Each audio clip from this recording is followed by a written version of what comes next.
మోక్షం ప్రసాదించే గజేంద్ర మోక్షం ఒక్కసారి వింటే చాలు.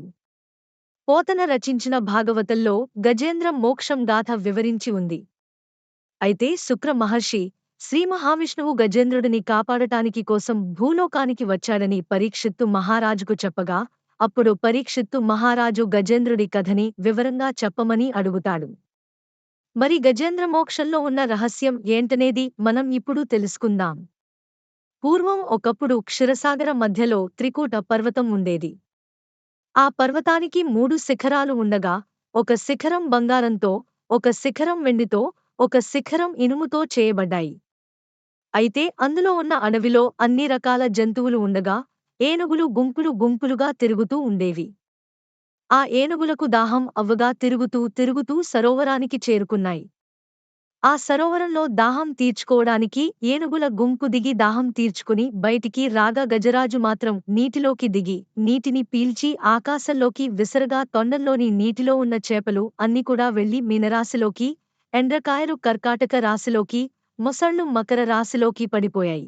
ఈ విధంగా గజరాజు నీటిలోకి దిగి చేస్తుండటం చూసిన ఒక పెద్ద మొసలి గజరాజు కాలుని గట్టిగా పట్టుకుని నీటిలోకి లాగుతుండగా మొసలి నుండి తన ప్రాణాలను ఎలా రక్షించుకోవాలి అని అనుకుంటూ ఉండగా ఆ స్థితిలో అతడు పూర్వం చేసిన పుణ్యం పూజ గుర్తుకు వచ్చినది.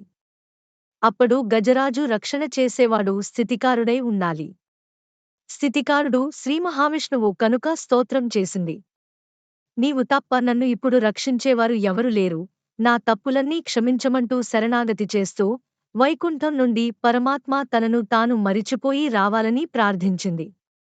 అప్పుడు మహావిష్ణువు శంఖు, చక్ర, గద లేకుండా లక్ష్మీదేవికి చెప్పకుండా అలానే వైకుంఠం నుండి బయలుదేరగా, లక్ష్మీదేవి ఎన్నడూ ప్రార్థించని గజరాజు ఒక్కసారి ప్రార్థించగానే స్వామివారు ఇలా వెళ్ళిపోతున్నారంటూ మహావిష్ణువు వెనుక బయలుదేరింది.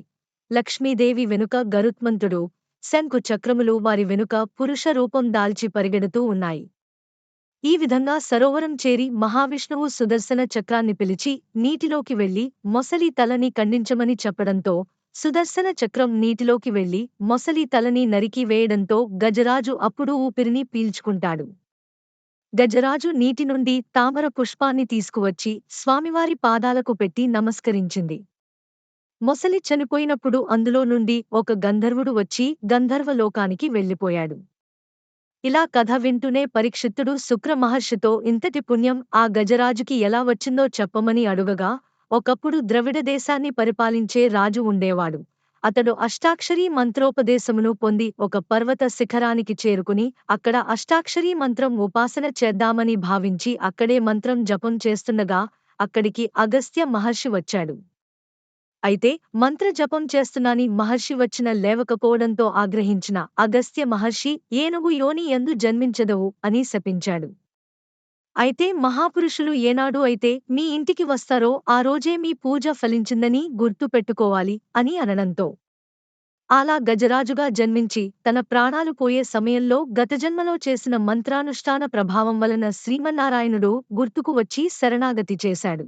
ఇక గంధర్వుని విషయానికి వస్తే, గంధర్వుడు ఒకరోజు గంధర్వ కాంతలతో నీటిలో నిలబడి స్నానం చేస్తుండగా అక్కడికి బాగా చిక్కిపోయిన ఒక మహర్షి రాగా అతడిని అపహాస్యం చేస్తే గంధర్వ కాంతలు నవ్వుతారని భావించి నీటిలోపలి నుండి వచ్చి ఆ మహర్షి కాళ్లని లాగడంతో మహర్షి నీటిలోకి పడిపోయాడు.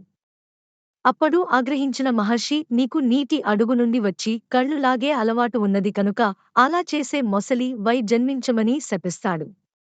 ఆ విధంగా సుదర్శన చక్రంతో తల నరకబడగా అతడికి శాపవిమోచనం కలిగింది. అందుకే గంధర్వుడు అయి గంధర్వ లోకానికి వెళ్ళిపోయాడు. ఈ విధంగా భాగవతంలో చెప్పిన కథలన్నీ ఒక ఎత్తు, గజేంద్ర మోక్షం ఒక ఎత్తు. ఎవరు అయితే ఈ గజేంద్ర మోక్షం కథని శ్రద్ధగా వింటారో పాపాలు పరిహరించాడతాయి. ఐశ్వర్యం కలసి వచ్చి దరిద్రం తొలగిపోతుంది. గ్రహదోషాల వలన కలిగే పీడలు తొలగిపోతాయి.